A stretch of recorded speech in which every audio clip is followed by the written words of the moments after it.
पति पत्नी में से अगर एक भी अगर चले जाता है, एक भी अगर परमात्मा के धाम चले गया, तो फिर दोनों में से जो भी एक रहेगा मृत्यु लोक में, और वो अगर दान कर रहा है, वो व्रत कर रहा है, वो एकादशी कर रहा है, वो प्रदोष कर रहा है, वो पूजन कर रहा है, वो अनुष्ठान कर रहा है, वो कोई पुण्य कर रहा है, वो ब्राह्मण भोजन करा रहा है, वो सत्कर्म कर रहा है, तो उसका आधा हिस्सा उसके खाते में चले जाएगा, जो गया उसके। तुम जाओ लोटा लेके, जल लेकर जाइए। शिव मंदिर में अगर आपका मन है कि पत्नी कलश लेके जाती है, मैं हाथ लगा लूंगा, तो कलश लेकर पत्नी जाए, हाथ लगाए, मना नहीं है, पर एक काम जरूर करना। अगर जल आप चढ़ा रहे हो दोनों मिलकर, वैसे तो नियम अनुसार शरीर में अगर रोग है, बीमारी है, कष्ट है, घर में बहुत दुख है, तो जितने सदस्य घर में रह रहे हैं, प्रत्येक घर का सदस्य एक लोटा जल शिव जी पे जरूर चढ़ाए। क्यों?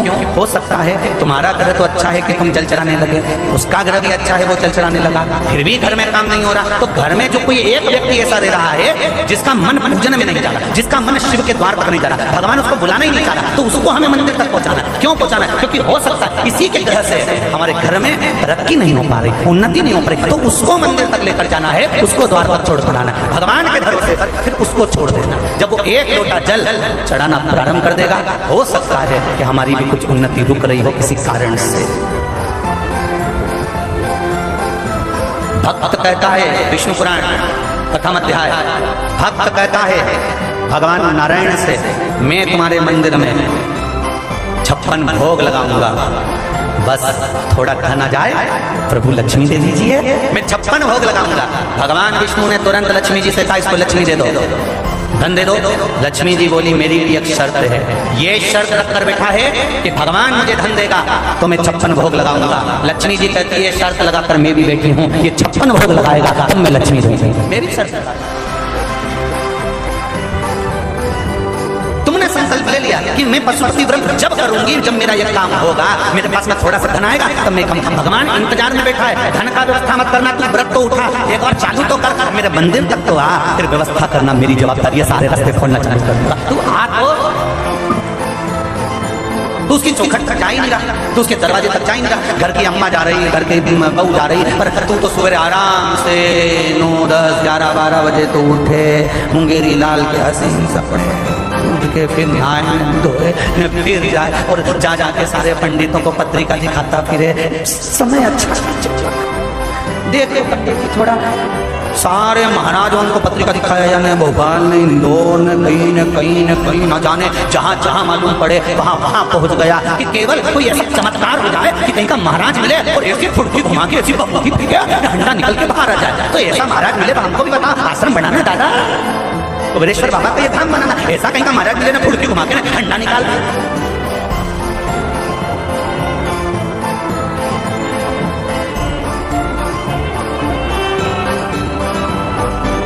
अगर ऐसी घुमा के हंडा निकालने वाले होते तो गीता जी में मेरा कृष्ण, मेरा ठाकुर नहीं कहता कि कर्म करिए, फल की इच्छा मत रखना, मैं दूंगा तो कर।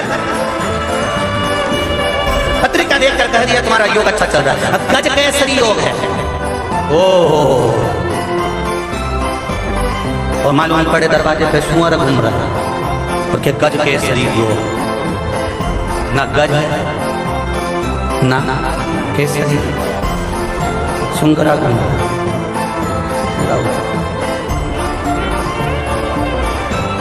सारी दुनिया में दिखा दिया।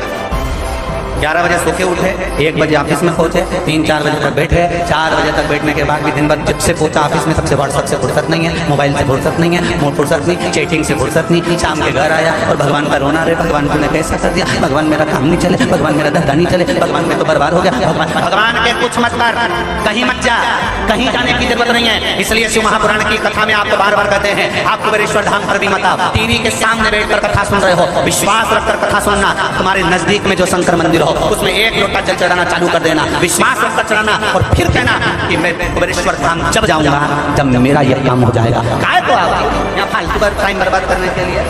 कौन ने कहा तुमसे कि कुबेरेश्वर धाम पर आओ? तुम्हारा काम अभी भी तुमसे करे कि तुम यहाँ से जाते जाते बाबा से कहकर जाना कि बाबा मैंने सुना है कि तू 3 महीने में वापस बुलाता है, अगर तूने मुझे बुलाना है तो ये काम कर दीजिए, 6 जुलाई से कथा होने वाली है, उससे पहले मेरा काम कर देना, तुम्हें तो कथा में पहुंच जाऊंगी। कौन ने कहा तुम अपना टाइम बर्बाद करो, इन बैठते हैं, धूप में पड़े रहो, आधी इधर बड़े मत चढ़े ऊपर मुंडेर। कोई छतरी में बैठा है, कोई धूप में बैठा है, कहाँ समय बर्बाद करो, भगवान से निवेदन करो। तुम्हारे गांव में, तुम्हारे नजदीक में, तुम्हारे मोहल्ले में, तुम्हारे आसपास में जहाँ शिव मंदिर हो वहां पर एक लोटा जल चढ़ाना चालू कर दो। और जब बाबा तुमको इतना दे दे कि अब मुझे किराए का भी खर्चा पूर्ण मेरे बाबा देने लगे हैं, तब ट्रेन में बैठना, आराम से सीहोर स्टेशन पे उतरना, ऑटो करना, फिर कुबेरेश्वर धाम आना। सीहोर वाला महाराज मिले नहीं मिले, बाबा कंकर शंकर मिलेगा, उससे विनती करना। जैसे एक माता ने कहा मेरी किडनी, देखिए जरा, भावना राजेश पोपट, सिटी पालघर, मुंबई से आया, कहीं बैठे हैं, पालघर मुंबई से, कहीं बैठे हो तो हाथ हिलाइए। भावना राजेश जी पोपट, सिटी पालघर, मुंबई से, कहीं बैठे हो तो हाथ जरूर हिलाइए। हर हर महादेव। मुंबई वाले कहीं बैठे हैं, पार वाले पंडाल में भी कहीं पर बैठे हो तो स्मरण करिएगा। आपने लिखा है शिव कृपा से मेरी डैमेज, और जिस जगह पे लिखा उन्होंने पीले कलर की स्याही से लाइन भी खींच दी है, देखिए पीले कलर की स्याही से लाइन भी खींच दी कि बाबा ने मेरे पर क्या कृपा करना। शिव कृपा से मेरी डैमेज किडनी ठीक हो गई और दामाद को जॉब भी मिल गई अच्छे पैकेज का। आपको बहुत बहुत धन्यवाद। आपके आशीर्वाद से, शिव कृपा से हमारे सब काम बन रहे हैं। मेरी एक किडनी 20 से 22 साल से डैमेज थी, इसमें लिखा है 20 से 22 साल से डैमेज थी, और कभी कभी उसको बहुत शरीर में कष्ट होने लगता था। पर मैंने 2 बार पशुपतिनाथ का व्रत किया और बाबा का नाम जप श्री शिवाय नमस्तुभ्यं प्रारंभ किया, तब से मेरी हेल्थ अच्छी होने लगी। एक बार जब मैं रूटीन चेकअप कराने के लिए डॉक्टर के पास गई और सोनोग्राफी की तो डॉक्टर ने बताया अब तुम्हारी दोनों किडनी अच्छे तरह से वर्क करना प्रारंभ कर दी है, काम करना चालू कर दी है, अब दवाइयाँ मत लेना, तुम्हारी किडनी अब ठीक हो गई है। उसने पीछे एक बात लिखी है, मुझे हिंदी में लिखना अच्छे से नहीं आता, गुरुजी भूल हो जाए तो माफ कर देना, मेरे हृदय की बात। तो ये शिव भक्ति नहीं तो क्या है? ये शिव उपासना नहीं तो?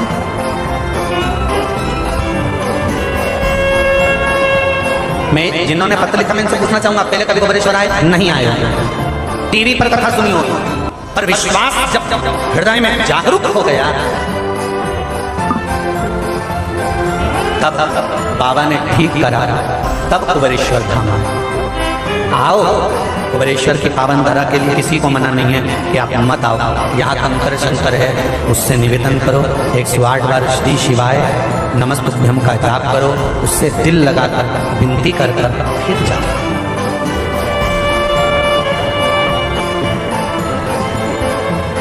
सारे तीर्थ घूम कर आ जाओ और एक बार कुबेरेश्वर धाम की धरा पर आकर देखते हो, सारे तीर्थ होकर आ जाओ और एक बार वो चौराहे से ही तुम गाड़ी अंदर लोगे और अंदर आते आते आते आते आते आते जब प्रवेश करोगे कुबेरेश्वर बाबा के दरवाजे से, जब अंदर पाँव रखोगे, बस उसका एक कंकर भी शरीर से छू गया, तब आपको महसूस होगा ऐसा लगता है कि हम तो घर ही नहीं जाए, यही बाबा के धाम पर जाए, तब लगेगा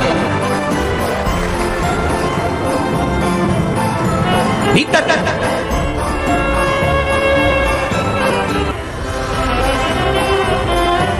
अभी ये दोनों जजमान बैठे हैं हमारे सोनी जी और पाठक जी, इनके घर में भी कमरों में बहुत सुंदर सुंदर एसी लगे होंगे, हाल में भी लगे होंगे, जोरदार सब व्यवस्थाएं होंगी, सब कुछ होगा, भोजन भी अच्छा बनता होगा, सब काम होगा। अभी यहाँ तो एक सब्जी बने, भोजन पूड़ी बन जाए, रोटी बन जाए, चावल बन गया कभी। अब उसके बाद भी यहाँ के भवन में कहीं रह रहे हो, कहीं रह रहे हैं, उसके बाद रात्रि को तपन भी होती है, उमस भी होती है, उसके बाद भी शिव भक्ति का जो बल होता है, जितना जितना मेरे बाबा को यहाँ पर तपाना होगा उतना तपाएगा, सब निचोड़ लेगा तुमको, तब यहाँ से भेजेगा कि तेरे दुख काट कर भेज रहा हूँ, दुख काटे हैं तब भेज रहा हूँ।